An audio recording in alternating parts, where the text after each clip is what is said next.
गरीब लकड़हारा और रहस्यमयी पेड़।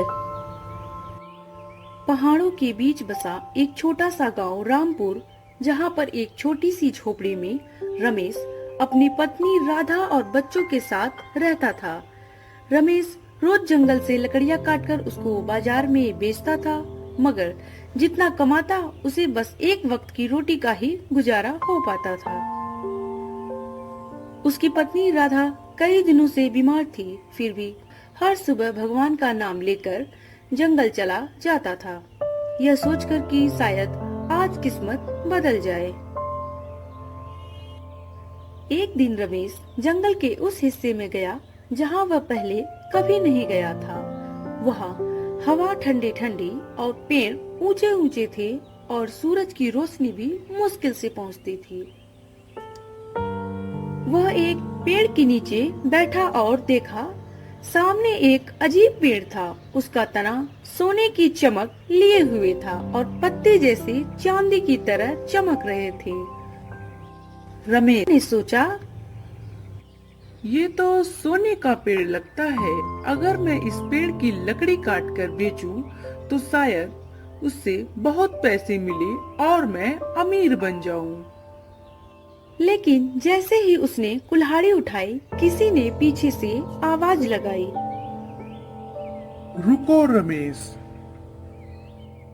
वह चौंक गया। पीछे देखा तो एक बूढ़ा साधु खड़ा था। उसकी आंखों में तेज था। साधु ने बोला, ये कोई साधारण पेड़ नहीं है। जो भी लालच में इसे काटेगा, उसको इसकी सजा मिलेगी और उसका जीवन दुख से भर जाएगा। रमेश ने डरते हुए कुल्हाड़ी नीचे रख दी और बोला, मुझे माफ करना बाबा, इस पेड़ को देखकर मेरे मन में लालच आ गया था। साधु मुस्कुराया और बोला, अगर तू सच्चे दिल से मेहनत करेगा, तो ये पेड़ तेरी किस्मत जरूर बदलेगा।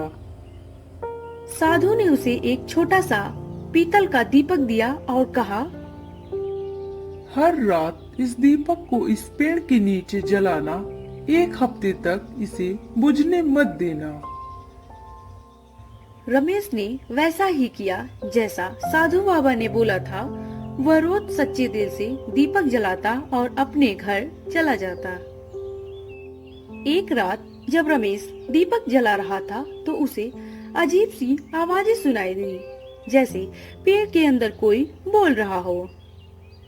हफ्ते की आखिरी रात जब आधी रात हुई, तो अचानक हवा तेज चलने लगी और पेड़ की जड़ें चमकने लगी। रमेश घबरा गया। तभी पेड़ के तने में से एक सोने की अंगूठी बाहर गिरी। रमेश ने जैसे ही वह अंगूठी उठाई, तभी उसको एक आवाज सुनाई दी, यह अंगूठी जादुई है। जिसके पास यह अंगूठी रहेगी, उसको कभी खाने की कमी नहीं होगी। अंगूठी लेकर घर लौटा। घर लौटकर रमेश ने सोचा, चलो देखता हूँ यह सच है या नहीं। जो चाहूँ वही हो जाए। मुझे आज खाने के लिए थोड़ा अच्छा सा भोजन मिल जाए। अचानक उसके सामने एक थाली भर स्वादिष्ट भोजन आ गया। रमेश की आंखें फटी की फटी रह गई। धीरे धीरे वह अंगूठी से अपनी जरूरतें पूरी करने लगा। कपड़े, नया घर और गाय। अब वह गांव का सबसे सुखी व्यक्ति बन गया। धीरे धीरे रमेश का जीवन बदलने लगा। उसकी पत्नी की बीमारी ठीक हो गई, बच्चे पढ़ने लगे और घर में सुख शांति लौट आई। लेकिन उसने कभी घमंड नहीं किया। वह रोज उसी जंगल में जाकर साधारण लकड़ियां काटता और उस पेड़ के नीचे दीपक जलाना नहीं छोड़ा। रमेश का एक पड़ोसी भी था, भोला, जो बहुत ही लालची था। जब उसने देखा रमेश अचानक अमीर हो गया, तो उसे शक हुआ। एक दिन उसने रमेश से पूछा, भाई, तू अचानक इतना अमीर कैसे बन गया?